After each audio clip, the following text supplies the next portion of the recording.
glasses are hard to see, and that is just fine with me. Modus ponens is the plan. Serve you logic, I am. Converted man here. Talk time. The skeptical reasoning. Philosophically speaking, skeptical reasoning doesn't make sense to me. Ah, yes, appeal to personal incredulity, because what a better way to start a video than that, past self. Okay, so for those of you who have no idea what's going on, I was once upon a time a Christian, and as a Christian, I made videos under the username Infinite Hope, and I have many of those videos still around. So every now and again, I'll take a look at a video that I did back in the day, and I'll analyze it and talk about it, which is what I'm going to do here. Now, there's a playlist of those videos that I've done before in the description below. If you haven't seen them, you can check them out. And the other thing I usually do is on April 1st, I upload Infinite Hope video with no explanation to it, just to try to mess with people, because that's what you do. For a number of reasons. Although I think that skepticism is a useful tool, I think that it has a certain place, and should only be used at certain times. I have come a long way since then. My view is that skepticism should be employed whenever it's logically coherent to do so. In casual conversation, we assume innocence until guilt is proven. That means when somebody is telling me about what they just did today, I assume that they're telling me the truth, as long as what they're talking about is not unreasonable or outlandish. If they're telling me that they had dinner yesterday, I'm not going to doubt that statement. If they're telling me that they had dinner with the President of the United States, then skepticism would be warranted. The more extraordinary the claim, the more extraordinary proof is required for that claim. And that's still true within casual conversations, just as it is within formalized conversations. People wield it as if it is all that it is to their life, but one cannot really live this way.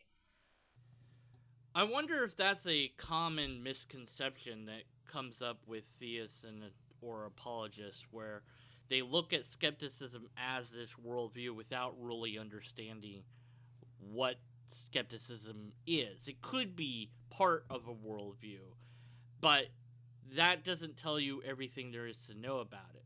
The idea that you couldn't always live this way, that, well, in casual conversation you can't be skeptical of everything that somebody is saying, because then you'd always be asking for proof of everything that they're saying. So, like, I just had dinner. Oh, yeah? Can you prove that you just had dinner? You know, well, no, I can't. Okay, well, then I guess I'm skeptical. You could do that. There's nothing stopping you from doing that. It's just not warranted or necessary to do it, because they're having dinner doesn't really affect me one way or the other. If they're lying, it doesn't matter. My believing them that they had dinner is inconsequential. It doesn't really hurt me in a way that other beliefs could hurt me. Now, it might lead into some sort of nebulous trap, but it's very unlikely. But as long as I continue to employ skepticism when it's logically coherent to do so, then I avoid the pitfalls that come with falling into different traps that somebody could produce with words or ideas. I also think that it's a mistake to say that, well, you can't always live that way, as if that's some sort of reason to think that the worldview is completely flawed, even if it is a worldview. It's like, well, you can't do that consistently, therefore it's invalid. Why? If there's rule sets about it, then it is internally consistent. And who made up this rule that you have to always do X in order for the worldview to always work? It's just this made up idea about worldviews that they always have to be consistent. We cannot be skeptical when somebody tells us that they're our friend or that they care for us. We have to kind of just take their word for it. It is only if they behave in a way that suggests that this was a lie that we know that they're not true. But there are already going to be indications that they are our friend or that they do like us. Observed instances of them behaving in a friendly manner would be something that you would note, either consciously or subconsciously. You would still have a reason to conclude that this person is somebody that you could call a friend. This missing piece of the puzzle is something that I clearly didn't think about at the time, and I again wonder if many of those that have a belief when considering skepticism don't quite understand that there's evidence that leads us to conclusions about interactions with people that we base our further actions on. Like, well, but you can't prove that your wife loves you. Well, I could, technically speaking, if we had some sort of contraption that measured our chemicals, but if you mean without any sort of device, well, I could base it upon actions. Is that proof? Well, it's a sort of proof, but you can't prove that she doesn't, and the burden would be on you since you are the one suggesting that she doesn't or indicating that she doesn't. Not that I have a wife. I'm single, so girls, just saying. In the same way, when I talk about God, people ask me for evidence. But yet when I produce it, they say it is not enough, or it is not good enough. It was not the evidence that they were looking for, or the evidence itself is somehow flawed. But whatever their objection is, they cling to that objection, hoping that I will go away and leave them alone. Well, if that is what they want, then they are certainly free to leave me alone. But if their skepticism cannot explain itself, why do they hold on to it? I presented a video where I said I was skeptical about skepticism. There's a number of things to unpackage here. First and foremost, I have no idea what evidence I'm talking about in that video. I don't have a video called Evidence for God that I know of in the past that I'd made. Otherwise, I would still be a theist. So, the evidence that I probably am referring to is an argument of some sort, and arguments are not evidence. Arguments are not evidence. It's worth saying 3 times. Arguments are not evidence. Why? Because it's not how things work. So it's something that many apologists, which I would categorize my past self definitely as an attempted apologist, that they just get wrong. That, oh, I've given you evidence, but it's not what you want. Because it's not evidence. You haven't given me anything at all yet. And usually and typically, the skeptic is asking for empirical evidence. So it means direct observation of the phenomenon, or at least, or some sort of test that can be done. Something like that. But those things aren't something you can offer when it comes to the God concept. As far as being skeptical of skepticism, yeah, you can do that, and it makes sense to do that. Just not in the way that I thought about in the past, where it was like, well, I doubt that doubting works, but I'm already doubting, so it is working. And it's okay to look and reevaluate whether or not it's valuable to doubt something in a given instance or not. Again, with the mundane example of I ate dinner yesterday, if you know that the refrigerator's empty, then you might question that statement. Oh, how did he eat dinner if the refrigerator's empty? You might even ask that, or you just might shrug it off and be like, yeah, well, maybe they got dinner somewhere else. I don't know. Or maybe they're remembering it wrong, or maybe this, or maybe that, or maybe a lot of things. And you might ask them, well, but isn't the fridge empty? Oh, yeah, well, I, had dinner at McDonald's. So I thought you were out of money, Well, somebody bought me a hamburger. Oh, okay. Well, glad that happened, so you didn't starve. Alright, I was worried. Just trying to figure out, how these two conflicting statements make sense. And it's not, oh, well, you don't trust me. Don't you believe me that I ate dinner? Well, now I'm not so sure. Initially, I just had a question about it, but when you become defensive, then it raises more questions. But sometimes people become defensive because they're protecting their feelings, not because they're protecting a lie. So you can ask yourself internally, is this a good time to be in doubt? They said they had dinner. I know their fridge is empty. I also know that they don't have any money. So should I ask them about this, or should I just assume that they're telling the truth and go on with this conversation and, find out what it is I'm trying to find out today about how they're doing or whatever it is that the conversation's about, if it's about anything at all. So it's okay to be skeptical of skepticism in that sense. Or maybe you were skeptical and you come back and go, well, that caused a giant disagreement between us, and this is why it happened and why I did that, and I was wrong to do that. Oh, okay, well, now I understand your position, and, I was defending my feelings, and I felt like you didn't trust me. No, I do trust you, it's just I couldn't understand the situation, and that made me skeptical, and I shouldn't have been in that particular instance. Something like that. It's not always simple. Sometimes it is complicated, but it is good to be skeptical of things, including skepticism, as long as you're not saying, well, I doubt that doubting works, because that doesn't make sense at all. Now, can the truth be known at all? The agnostic suggests no.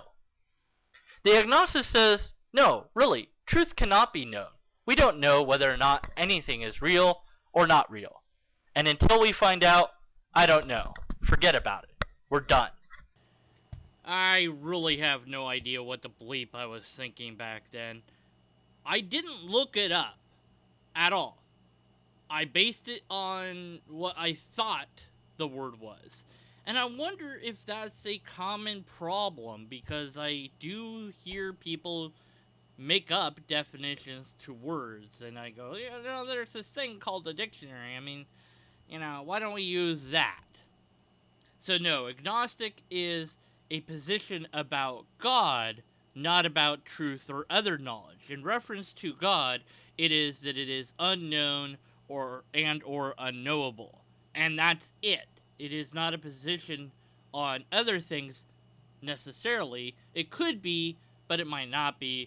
But usually it's only about God. So that was not right, past self.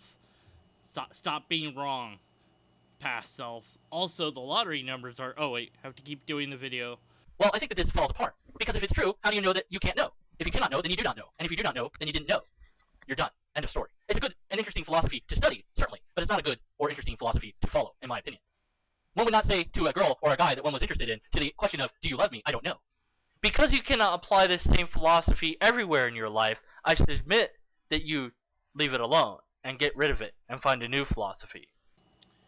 And here again, I find this reoccurring theme that you have to be able to apply this philosophy to your whole life, which I don't see as true anymore.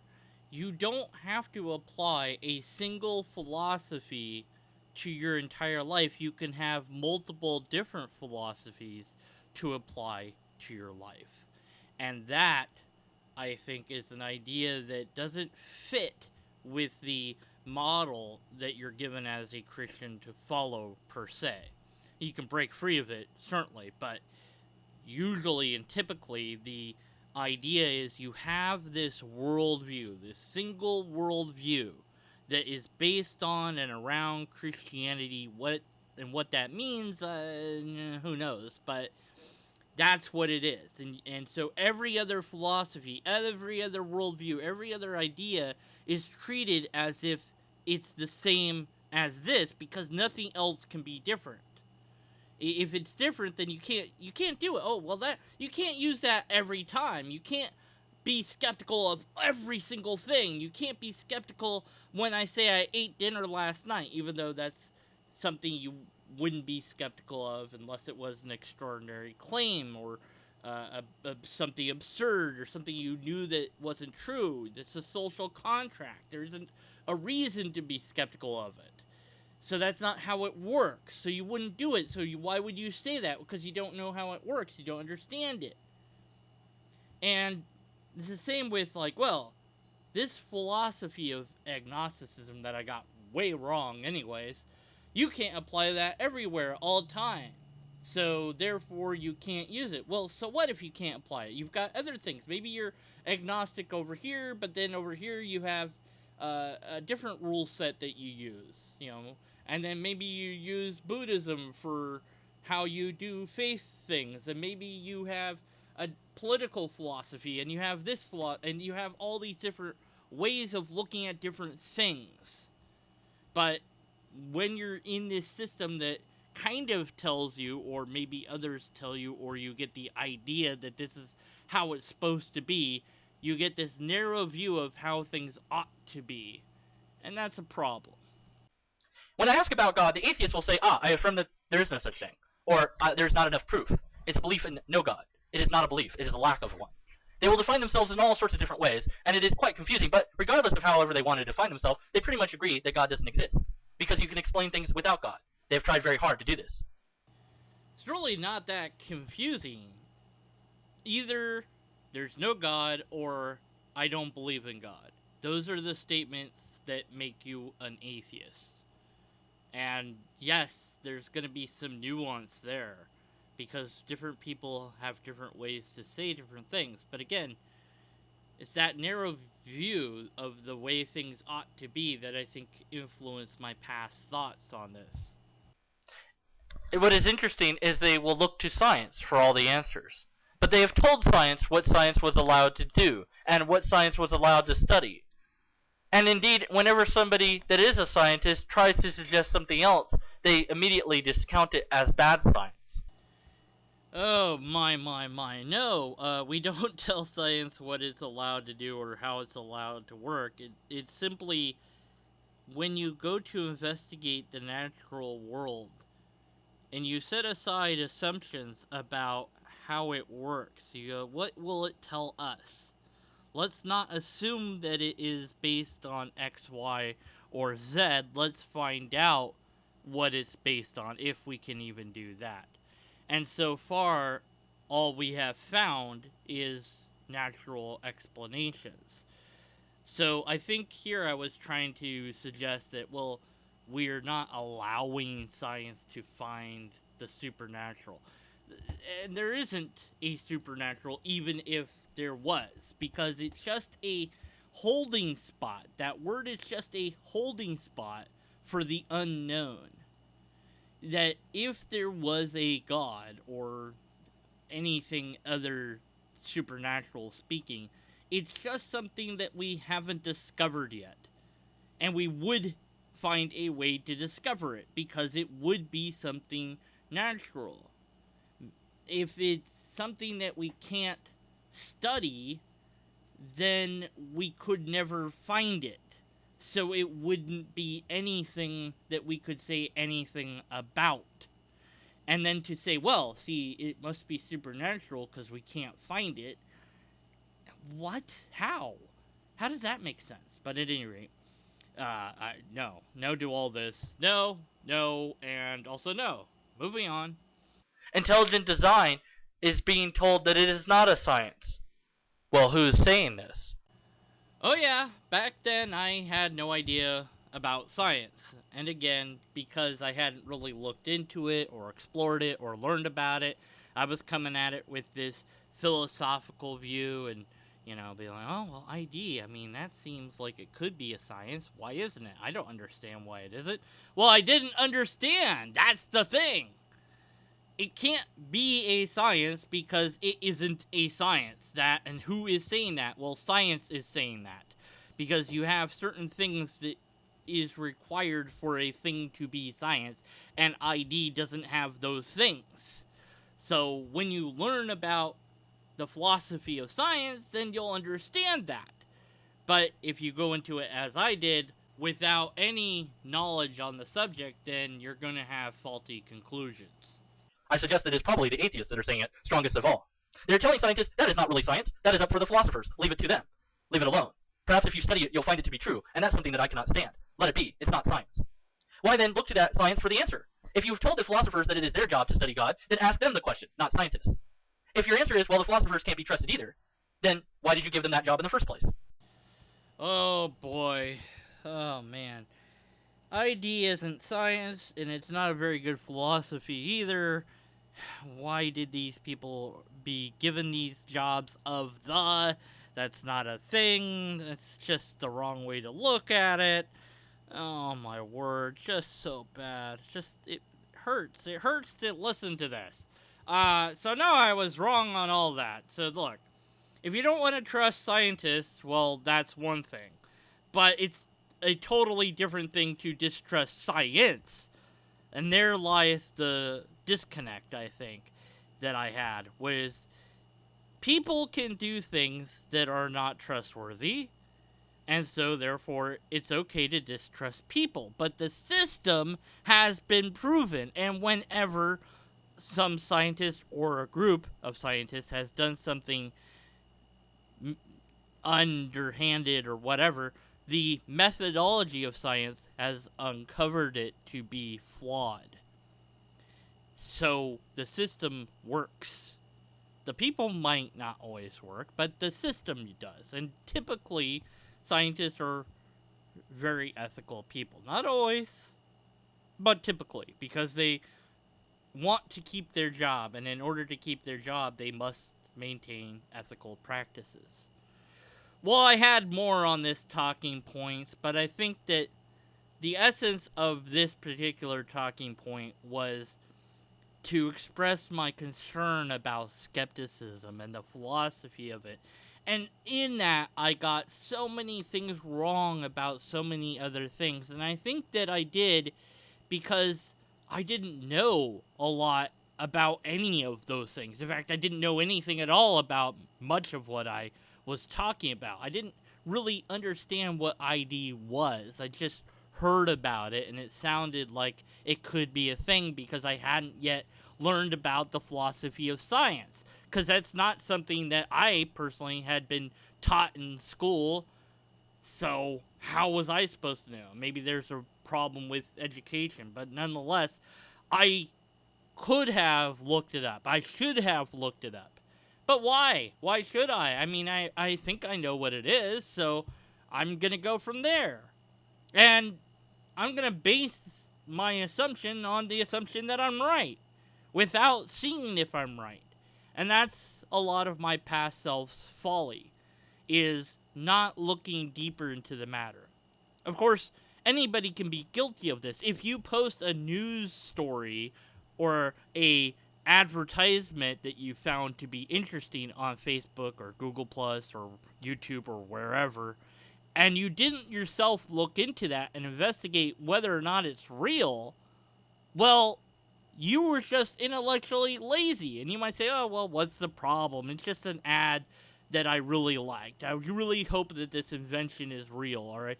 I just thought that this news story was interesting. Even if it turns out to be fake news, it's still interesting.